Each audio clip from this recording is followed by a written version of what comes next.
علیکم ورحمۃ اللہ تعالیٰ وبرکاتہ۔ ناظرین، اگر ہماری چینل سبسکرائب نہیں کیے ہیں تو سبسکرائب کر لیں۔ آج میں جو کہانی لے کر آیا ہوں، ایک طوطے کی وفاداری کا ثبوت۔ بنا دیر کیے ہوئے اپنی ویڈیو کی آغاز کرتا ہوں۔ ایک بار اللہ تعالیٰ کے حکم سے ایک فرشتہ انسانی شکل و صورت میں زمین پر اتر آیا۔ اس کا گزر ایک شاداب جنگل سے ہوا۔ ایک جگہ فرشتہ نے دیکھا کہ ایک دبلا پتلا طوطا درخت پر بیٹھا کانپ رہا ہے۔ طوطا پرواز کے قابل نہ تھا، البتہ اس کی روح پرواز کرنے کے لیے پل رہی تھی اور وہ قریب الموت تھا۔ فرشتہ کو تعجب ہوا کہ یہ طوطا ایک مردہ درخت پر کیوں بیٹھا ہوا ہے۔ فرشتہ نے محبت سے پوچھا، اے طوطا، ہرے بھرے درختوں کو چھوڑ کر اس بوسیدہ درخت پر کیوں بیٹھا ہے؟ آشیانہ بنانے کے لیے کیا تجھے ہریالی نظر نہیں آئی؟ اس بے جان درخت کی شاخ سے چپکا بیٹھا ہے۔ اللہ تعالیٰ نے اپنے کرم سے طوطے کو گویائی عطا فرما دی تو اس نے کہا، پہلے یہ درخت بڑا سرسبز تھا، اسی پر میرے ماں باپ کا گھونسلہ تھا۔ میں اسی کی آغوش میں پلا بڑھا، جوان ہوا، اسی کے سایہ میں اڑنا سیکھا۔ اس کی نازک شاخوں نے مجھے جھولا جھلایا، اس کے پھل کھا کر میں جوان ہوا، زندگی کی بہار دیکھی۔ مگر افسوس، ظالم خزاں نے اسی درخت کو تاکا، زمانہ کی بری نظر لگی، اس کی پتیاں جھڑنے لگے، باد خزاں کے گرم جھونکوں نے اسے مرجھا ڈالا۔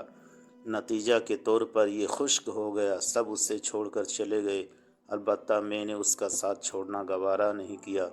یہاں سے چلا جانا شان وفاداری کے منافی سمجھا۔ جب یہ ہرا بھرا تھا تو ہم نے اس سے فائدہ اٹھایا، اب اس پر مصیبت کا پہاڑ ٹوٹ پڑا ہے تو اس کی شادابی خشکی میں تبدیل ہو چکی ہے۔ اس مصیبت کی گھڑی میں اس کا ساتھ چھوڑنا مناسب نہیں۔ ہمارا جینا بھی یہی ہوا اور مرنا بھی یہی ہوگا، کیونکہ سکھ کے ساتھی سب ہوتے ہیں مگر دکھ میں کوئی نہیں ہوتا۔ یہ کہاں کا طریقہ ہے؟ طوطے کی عارفانہ باتوں سے فرشتہ دنگ رہ گیا اور سرد آنکھ کھینچ کر کہا، کاش انسان بھی اپنے ہمسایہ کے ساتھ یہی برتاؤ کرتا تو کتنا اچھا ہوتا۔ اے طوطا، میں تمہاری باتوں سے خوش ہوں، اس محبت کے صلہ میں تم کیا چاہتے ہو؟ اس ہمدردی کا صلہ تمہیں ملنا چاہیے۔ میں اللہ رب العالمین سے سفارش کروں گا۔ طوطے نے کہا، میں زندگی بھر تمہارا احسان مند رہوں گا اور خدا کی قدرت کے گیت گاتا رہوں گا، اس کی بڑائی بیان کرتا رہوں گا۔ اگر یہ درخت پھر سے جوان ہو جائے، پہلے کی طرح شاداب ہو جائے، میرے اجڑے چمن میں پھر سے بہار آ جائے تاکہ میری نسل اس پر قیام کرے اور خوشیاں منائے۔